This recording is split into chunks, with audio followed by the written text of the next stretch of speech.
A very warm welcome to you all in today's session of Fundamentals of Anthropometry.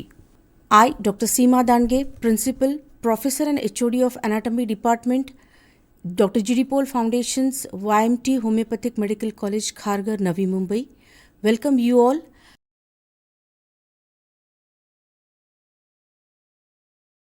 Today I will be taking session of Anthropometry in adult age 18 plus years and lactating mothers. Monitoring why does nutrition during adulthood matter? Monitoring the nutritional status of adults is critical not only for individual well-being but also for promoting national development and economic growth. Now, when we say nutrition is important for the economical and national development, how do we correlate the two processes, national development and economic growth? When we talk about anthropometry, which means the measurements of the body is definitely related to the size, shape and structure of the body. So naturally it is correlated with the nutritional status of the body. So when we talk about anthropometry in adults, we have to correlate the anthropometrical measurements with the size of the body, and the size of the body will depend upon the nutritional status of the person. So malnutrition or on the other end obesity is definitely going to hamper the person's life. Now you will say how it will hamper, how to correlate. If a person is in a proper nutritional state, he is going to give a good output in his workplace, he is going to perform good in his work, and naturally he is going to earn money to support his family, and in turn it is going to help to build the nation. For example, we are going to become doctors. Tomorrow we will achieve our degree, we are going to practice, or we are going to teach, or we are going corporate world. So any job we do, any activity we perform, we are going to earn money and we are going to sustain our families and ourselves. But side by side, we are also contributing to the nation, we are also contributing to the society, we are contributing for the well-being. We as doctors are going to treat patients, so we are contributing to the well-being of the society. So whenever we talk about nutritional status, it's a chain. We as doctors, we are performing. We as doctors, if we are in good health, we are going to practice, we are going to sustain economically, and side by side we are giving lot of output to the society, we are going to treat patients. So it is going to help in building up the nation. So that is how we correlate malnutrition or obesity, eitherwise along with the anthropometry. The ability of adults to provide for their families, both financially and as caregivers, and contribute to a country's economy is hindered by malnutrition. So, when the ability of a person is judged by the output he gives, so if he is malnutrited, he is not going to perform well, and that is going to hinder the abilities. Like if he is suffering from nutritional deficiencies, he will get tired easily. So if he is going to work for 10 to 12 hours a day, he cannot perform because he is not nutritionally sustainable. Or if he is captured some disease, then he cannot sustain for 10 to 12 hours, he cannot work for 10 to 12 hours. So that is going to hinder his abilities to give to his fullest. So that is how the economical and the national development is also going to be hindered if a person is not giving to fullest of his capacity. Malnutrition can reduce an adult's ability to fight off and recover from illness and can compromise physical and mental abilities. So same thing again I would like to say, if an adult is not in his good nutritional status, he can fall sick easily. Because his immunity is going low, he cannot sustain the diseases, he cannot fight off the diseases, he cannot fight off the illness because of his nutritional status. And why because of nutritional status? Because nutrition is going to lower down his immunity levels. And once the immunity levels are low, the person is not able to fight off the diseases. so his abilities are going to come down naturally. Adult malnutrition also reinforces intergenerational malnutrition, as women who are underweight are more likely to have low birth weight babies and continue the cycle of malnutrition. Now, this is a very important factor because as a woman, if a woman is malnutrited, she is going to pass on that to the generations. How pass on to the generations? Because women is responsible for giving birth to a baby. So once the baby is in the womb, mother is supposed to have a very good nutrition, because that nutrition is going to get passed on to the child, to the infant who is in the womb. So if mother is not getting proper nutrition, naturally the baby is also not going to get proper nutrition. And what will be the result? The result of this will be low birth weight babies. So again, it is intergenerational.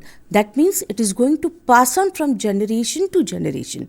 So if mother is underweight, the child or the fetus or the baby who is going to be born is also going to be underweight.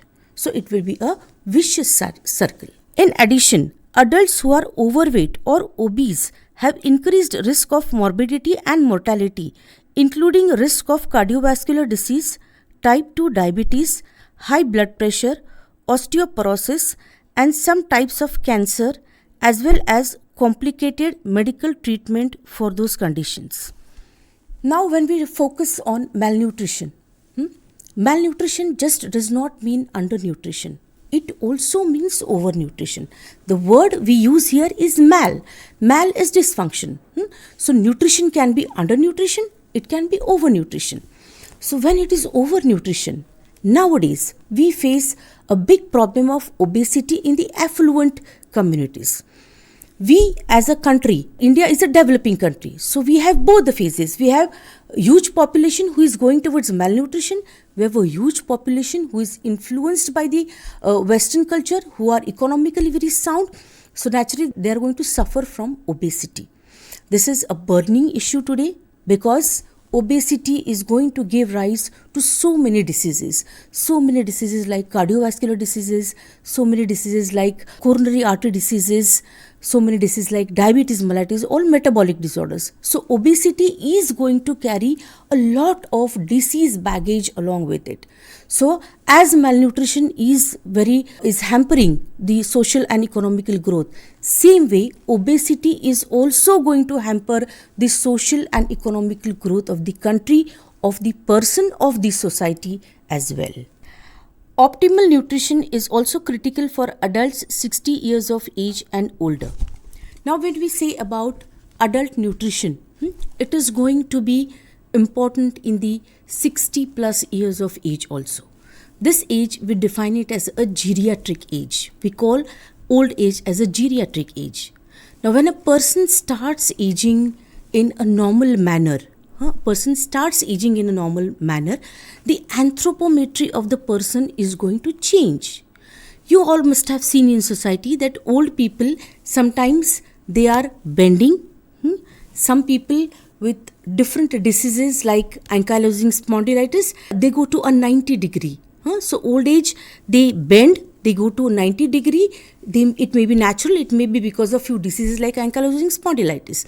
So 60 years and above, as the age advances, the anthropometry or the size and shape of the person is going to change. Why it is going to change? It is going to change because of the age factor, which we call it as geriatric age, and also because of few other factors which we will see in the next slide. Nutrition can influence how a person ages, while aging influences a person's nutritional status. Now this is a vice versa topic. If the nutrition is well, then a person can look younger till the adult age also, till the old age also. What I mean to say is not only nutrition, it is along with the exercise factor also. So normally we say people who maintain the fitness at that particular age, like people who are eating well. Eating well does not mean eating too much. Eating well means a balanced nutritional diet according to the age, and people who exercise in a very good manner. This type of people, they look younger as compared to the age, and they age gracefully without disease. I can give an example of Queen Victoria was till she was alive till the age of 93 and 93 or 94, and she was absolutely fit and fine because she was taking care of her health. Vice versa, people who are undernourished, like people see, for example, we see beggars on the road. They are undernourished. They look older than age. They look fragile because the nutrition is not proper for their age. Good nutrition helps older adults reduce their risk of developing acute and chronic disease, fight off illness, and function independently. Now, this is another important factor in aged people also. In geriatric age, people have to have good nutrition. At time, you must have seen your grandmothers or your grandparents in your house, they eat little but they require it in time. So they require their amount of breakfast in the morning, they require a small amount of lunch, they require a small amount of dinner, evening snacks. So whatever they will eat in a small amount, it has to be into divided doses.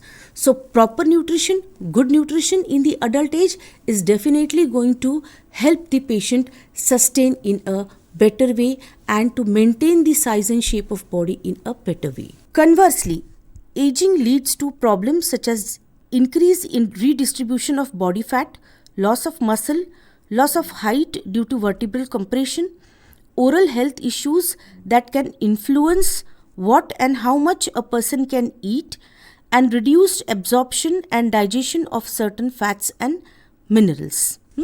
Now, this is again the topic wherein we will say that geriatric age group, if the nutrition is less, they are more vulnerable for diseases. More vulnerable for the diseases, again the topic comes to immunity. As the age advances, naturally also the immunity comes down. But with the advancing age, there are lot of chances of acquiring illnesses. Very recently, the world has gone through a very difficult pandemic called as COVID-19. So this coronavirus was a deadly virus which attacked all the individuals, and particularly the pediatric and the geriatric age was hampered a lot because immunity was low. So as the age advances, if nutrition is not well, then because of lowered immunity, lots of diseases will be invited, and that can reduce the nutritional status, that can reduce the health of the person. Normally also, as the age advances, the height can come down. Now how the height can come down? It's not that the bones are going to become short. It's not anatomical. What we are talking about, there is vertebral compression. The vertebral column, it gets compressed. So because of vertebral compression, person might look shorter. As I said, the person might bend in the shoulders. So when the person bends, or if the person is suffering from disease like ankylosing spondylitis, the person goes at 90 degrees. So once the person bends, then the height is going to look reduced.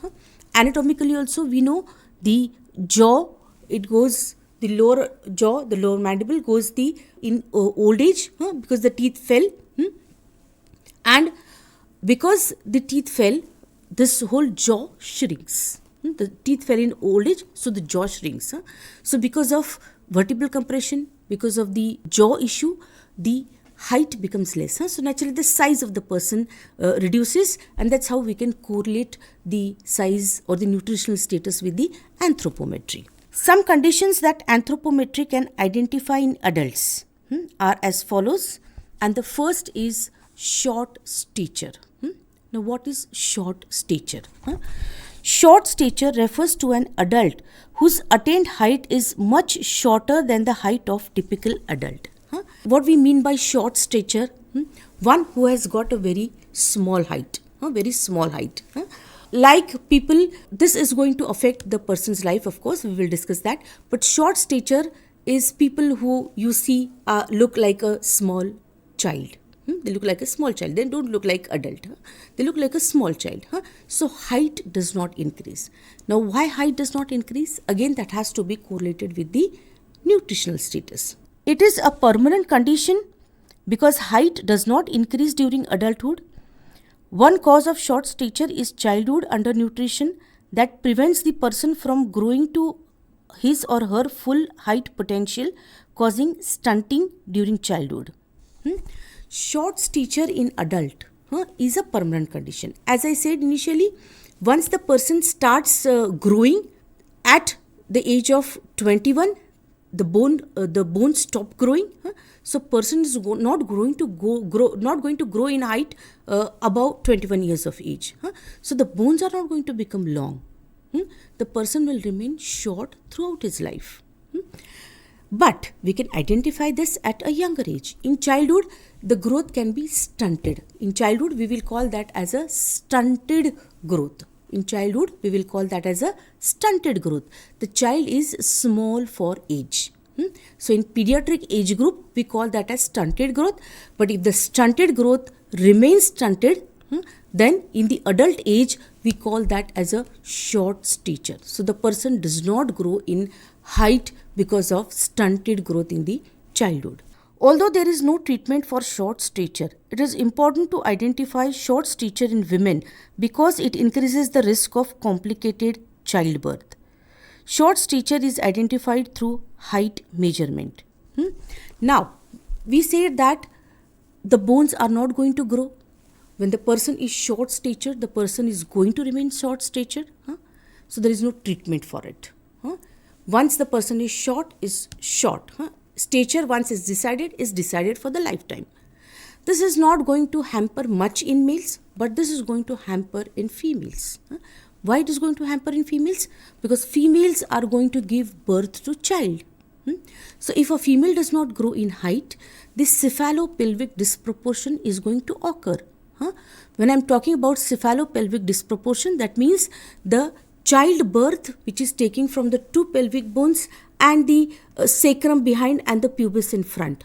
This whole cephalopelvic disproportion is going to occur if the height is not going to grow and baby cannot pass easily from the outlet. This type of women, they are more likely to undergo a caesarean section. It is difficult for this type of ladies to undergo normal labor because the cephalopelvic disproportion gets affected because the height of the woman is very small. She is short statured. The second measurement of anthropometry is about the underweight or thinness. First we saw it about the height, that is short stature. Now it is being underweight or it is about being thin. What is underweight and what is thinness? Underweight or thinness occurs when an adult's weight is too low for his or her height. So when do we call a person as an underweight person? We have a standardized chart how much a person should weigh at how much age. When the person is weighing too low as compared to the height, then we call that as underweight or being underweight or thin person. It can be caused by rapid weight loss over a short period or can reflect chronic malnutrition. Now, being underweight could be a result of a shorter duration, like a person is not feeling well for some times. For a short span of period, a person is not keeping good health, he is not eating well, so the person has lost weight. That can be a short period underweight or a short period thinness, or it can be a sequelae of a chronic disease. If a person is suffering chronically from a disease, then gradually the weight loss occurs because of malnutrition, because of the disease, and a person can look underweight or a person can look thin. Underweight or thinness may result from inadequate dietary intake, quantity or quality, or utilization of food, severe repeated or chronic infections or illness, for example like tuberculosis, HIV, AIDS or cancer, or a combination of diet and disease. When we talk about being underweight or being thin, it can be a combination of both. Either the person is having a very low diet, very less diet. This less diet can be a result of illness. Say, for example, chronic diseases like tuberculosis, chronic diseases like HIV, AIDS, or a deadly disease like cancer. Now, in a country like India, we are a overpopulated country, plus we are a developing country, so we have a lot of poverty in the country. Now, as a result of overcrowding, because of overpopulation, and low standards of eating, or you can say low availability of eating because of poverty. This, and plus again, we are a tropical country, so we have hot humid weather. This all combination results in diseases like tuberculosis. So India is a hub of tuberculosis. And once the person acquires tuberculosis, the major sign of tuberculosis is low appetite. Appetite of the person is lost, and there is a severe weight loss.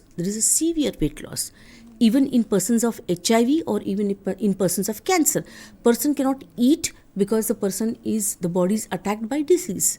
So as a result, because the person is not eating, so it's a combination of both diet as well as illness. So sometimes it could be only because of low diet, sometimes it could be only because of disease, or sometimes a combination of both low diet and disease. The person reduces his appetite, or the appetite is reduced, and as a result the person becomes underweight or the person becomes thin. It is also sometimes the overall conditions in adults is referred to as underweight and is categorized by degree of thinness, mild, moderate or severe. So according to the amount of underweight or amount of thinness, it is divided into the category of mild, moderate and severe. Mildly underweight, it could be moderately underweight, or it could be severely underweight, depending upon the mild, moderate or severe malnutritional status. It is also sometimes referred to as mild, moderate or severe malnutrition. Individuals with severe thinness need medical treatment and require specialized therapeutic foods to recover. This is very important because those people who are suffering from severe illness, they require a proper therapeutic diet. Like for example, when I spoke about tuberculosis is a disease of lowered immunity. Tuberculosis or cancer, it is a disease of lowered immunity. And as the immunity is going down, patient is not eating properly, we have to put the patient on a therapeutic diet. What is the meaning of therapeutic diet? Diets are assigned according to the type of the disease. So if a person is suffering from tuberculosis, a person has to be put on a high protein diet. So a person has to take boiled eggs, for example. A person has to take some chicken soup, or if the person is vegetarian, the person has to take high protein diet from milk source, high protein diet from legumes, good green leafy vegetables, and a fruit diet or a dry fruit diet. So this type of therapeutic diet, what is the meaning of therapeutic diet? Therapeutic diet means diet which is going to be a therapy, which is going to cure the illness of the patient. So such type of therapeutic diets for diseases like chronic diseases like say tuberculosis or cancer or HIV. So person has to be put on this therapeutic diet to combat the malnutrition or to combat physical status of underweight to which the patient has arrived. BMI, which uses both height and weight measurements, is used among non-pregnant, non-postpartum adults to determine if an individual is underweight and categorize the severity of thinness. To older adults, calf circumference may also be used to determine underweight or thinness. Now we talk about the body mass index. What is BMI? Body mass index. BMI is used to determine how much the person is less weight as compared to the height, because we'll see further how the BMI is calculated, because BMI itself is a ratio of height as well as weight. So a person's BMI, according to the BMI, the person has to be categorized. Person is having a mild or a moderate or a severely underweight or thinness. The mid upper arm circumference, the girth of the mid upper arm, or you can say this arm, this refers to the arm, from shoulder joint to the elbow joint refers to the arm. So mid upper arm girth when we measure, circumference when we measure, that we call it as mid upper arm circumference, MUAC. That also is a parameter to understand BMI, which is the body mass index. Overweight and obesity, severe overweight, occur when an individual has too much body fat and weighs more than would be expected for a healthy person of the same height, putting his or her health at risk. Now, when we talk about overweight, being overweight or obesity, this is one of the important problems which whole nation is suffering today, or rather whole world is suffering today, because as malnutrition being malnutrited as underweight is harmful, same way being overweight or being obese is also equally harmful for a person.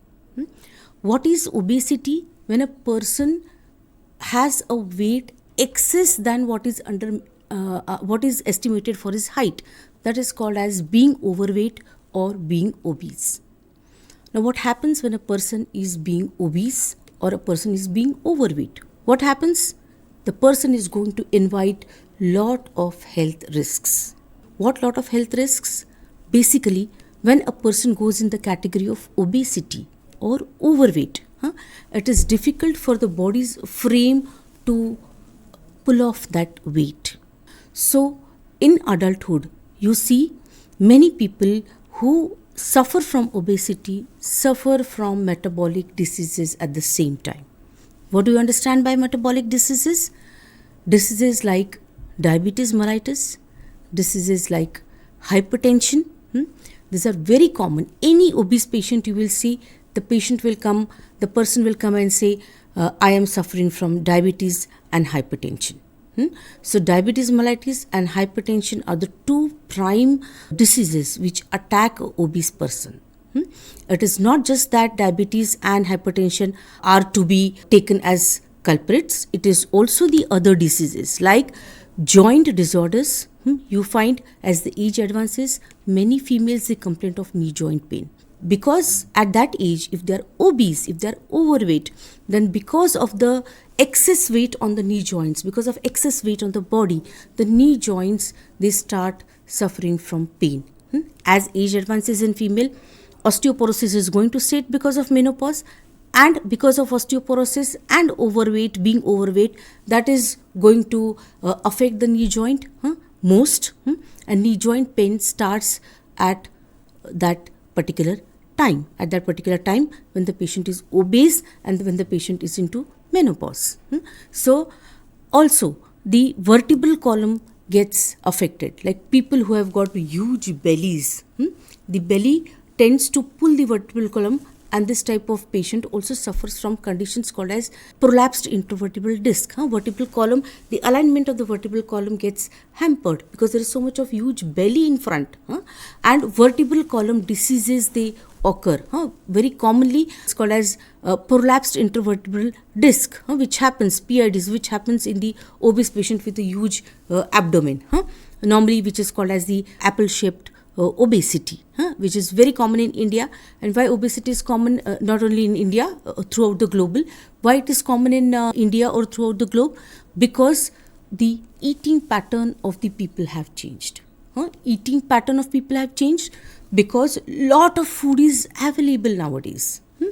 When you think of our grandparents or our parents, they were eating locally grown food. What we are eating?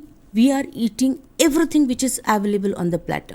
We are eating Italian food, we are eating Chinese food, we are eating some Mexican food, we are eating some Spanish food. So we are eating all the ingredients which are not a part of our local produce. So because of this, lots of this pizzas and the burgers and this what you can say cakes and pastries, so a food which is rich in calories, cheese, butter, sugar, whole of this, and plus I would like to say, in all the youngsters you have your mobile phones handy, you have YouTube handy. So people who are interested in food, they keep on surfing what is available in the market. People who are interested in cooking, they learn how to bake, how to use this sugar, butter, cheese, all unhealthy stuff. They cook themselves.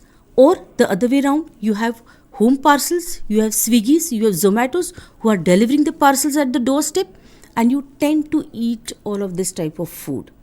So as there is economical growth, there is also growth in this type of eating pattern. So nowadays they advocate a particular slogan, eat local.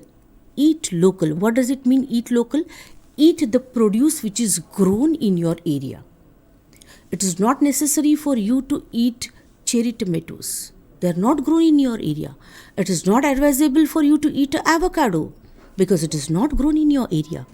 You eat your local fruits. You have local mangoes, You have local bananas, you have local oranges, you can eat them. There is no necessity to eat plums, to eat peaches, which is not grown in India. So eat local is one of the good factors which is going to prevent obesity. Obesity is now the next killer in the world, and there's a lot of awareness to be aroused against obesity. How we are correlating anthropometry with obesity? Because it is going to change complete shape and size of the patient. Being overweight, the way being underweight is going to shrink the patient, is going to change the size and shape. Similarly, a overweight person is also going to look out of size and shape, and that's going to alter the major anthropometric measurements of the person. Overweight and obesity are complex conditions with multiple causes, including an imbalance between the quantity and type of calories consumed and calories expended, medical conditions and genetics, among others. So when we talk about overweight and obesity, it's a complex condition. Why it's a complex condition? Because it's a blend of so many things. It's a blend of so many things. What?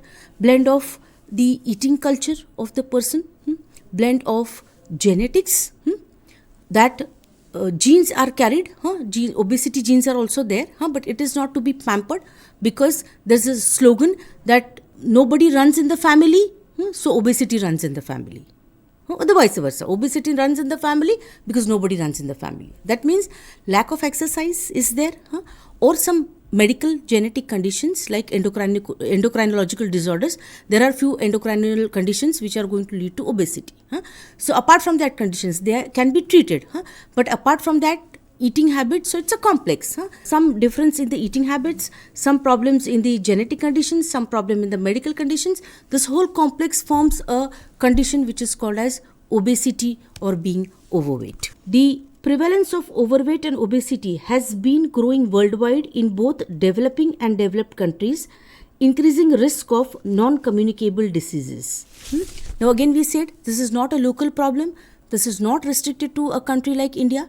This is restricted to worldwide. Because again, worldwide, I would say internet is one of the culprit in this, because globally so many foods are available, so much of access is available for everybody.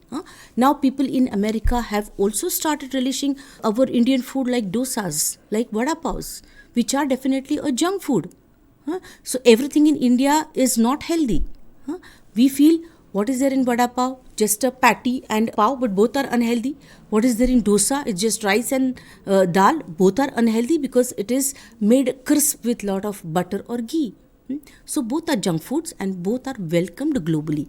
So as we eat pizzas and burgers, even people, American people, European people, they have started relishing vada pavs and dosas, which is equally a junk food.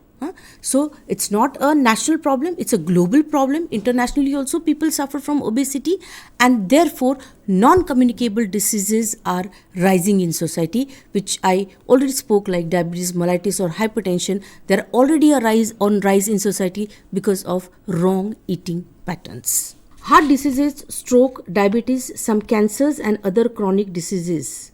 It is identified using BMI. Some important diseases like heart diseases, stroke, diabetes, cancer, all of these occur because of obesity. And how obesity is calculated? Obesity is calculated by calculating BMI or the body mass index. So overall, obesity changes the anthropometry of the patient, of the person, and plus obesity is an absolute complex disorder which involves the wrong eating patterns, the genetics, the metabolic disorders, and which is going to lead nationally and globally into increase in the non-communicable diseases. Now let us go to another topic, anthropometry in lactating mothers. When we talk about anthropometry deals with the size and shape of the body, as we already spoke. Now when a woman becomes pregnant, naturally the size and shape of the body is going to alter. How it is going to alter the size and shape of the body? Because the child is growing, the fetus is growing in the womb, the belly of the mother is going to increase week by week, day by day, month by month it is going to increase. So it is going to change the anthropometry of the pregnant woman.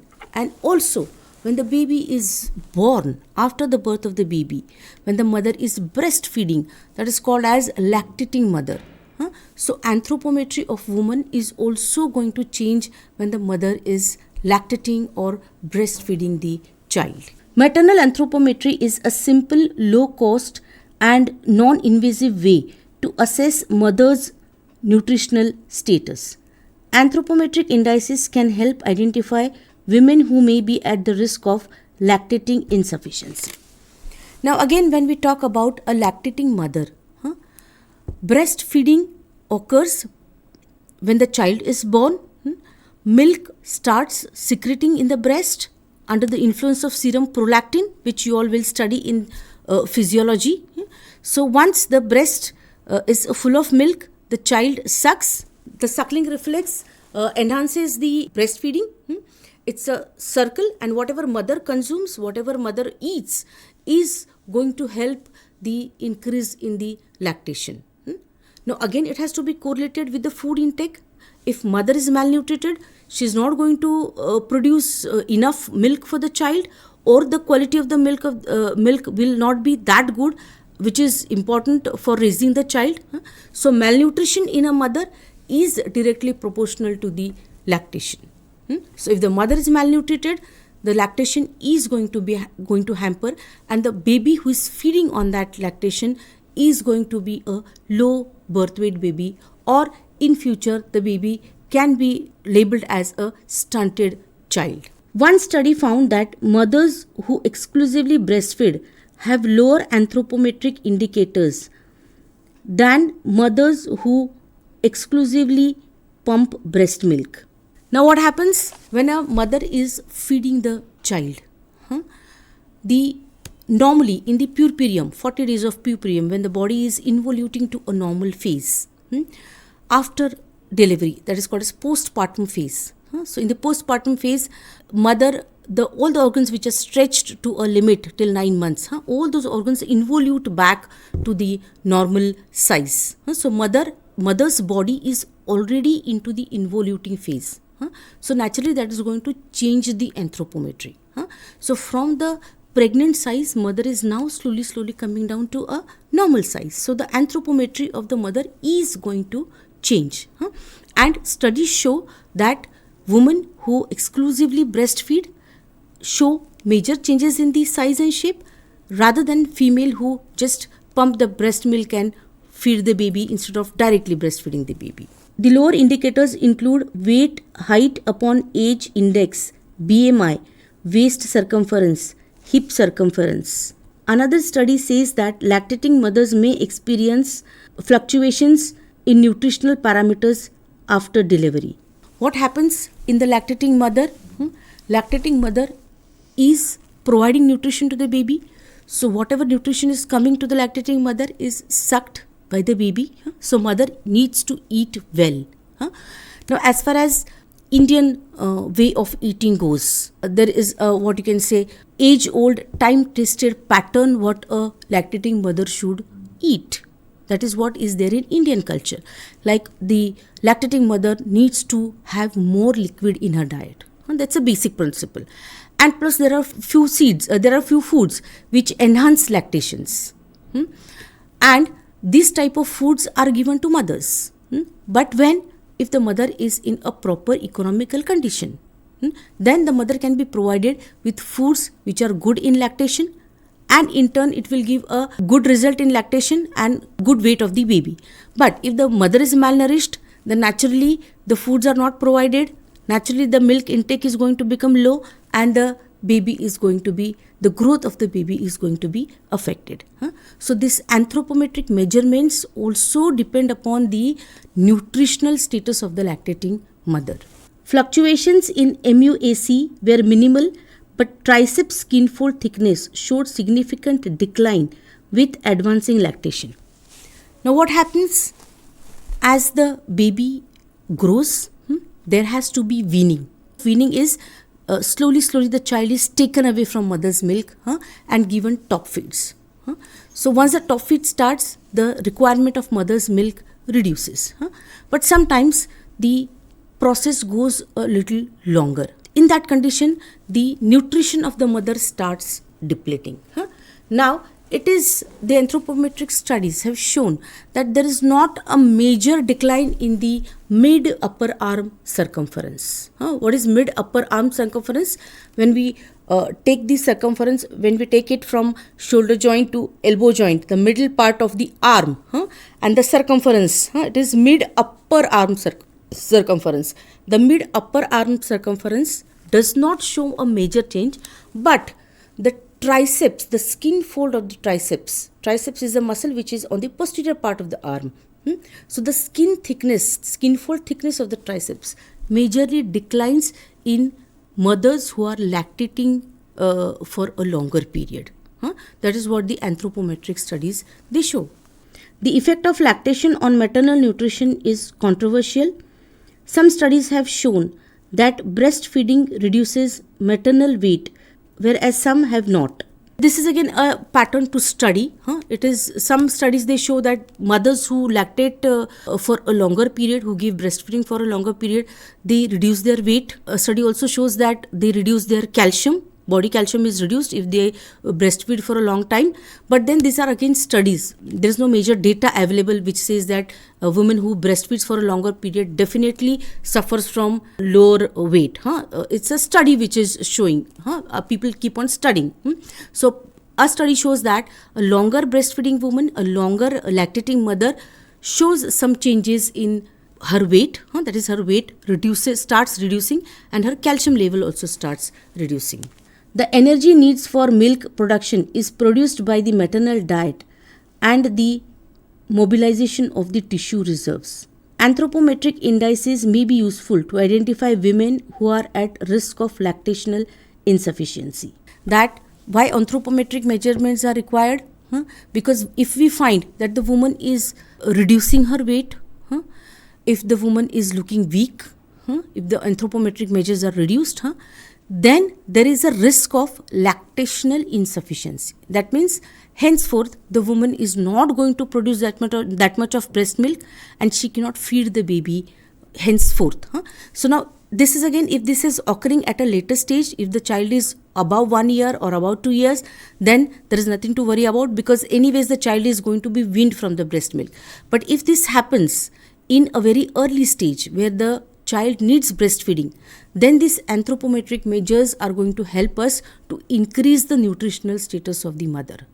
How? If a doctor finds that the female is reducing her weight, that means in lactational period the nutrition is becoming less and further she cannot feed the baby. So we can put the female on some therapeutic foods, some improved diet, some improved lactational diet, so that she can breastfeed her baby and the child can be prevented from malnutrition.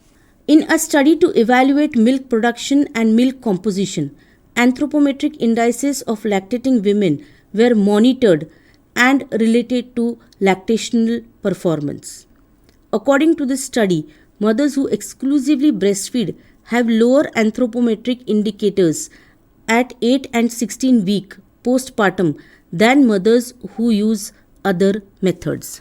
So there are definitely studies that women who breastfeed shows lower anthropometric indices in between 8 to 16 weeks or postpartum. Postpartum means after delivery. So after delivery of the baby, between 8 to 16 weeks, women tend to lose weight. So they show lower anthropometric indices as compared to women who opt for top feeds, or sometimes there is no milk available in the breast, so women have to go for formula milks. So we are not talking about that category. We are talking about women who are breastfeeding, and the study shows that the anthropometric indices, they reduce, they change postpartum 8 to 16 weeks. Other studies have found that 6.4% lactating mother weigh less than 45 kgs, 0.5% of lactating mothers are stunted, 1.5% of lactating mothers are wasting, 5.8% are overweight, and 12.8% are stunted. Now this is a statistical data which studies have shown that if the mother is lactating, then what happens? So as malnutrition is hampering, so as the being overweight or being obese is also hampering. So anthropometric indices are definitely going to lower down in lactating mothers. And how it is going to help us in treating the mothers, because once we see the anthropometric measures are coming down, it is a parameter that lactation is going to hamper. And how we are going to this in a therapeutic way, we are going to increase the nutritional status of the woman so that she can go for a better lactation, the breast milk can be enhanced, and in turn the child can be saved from malnutrition.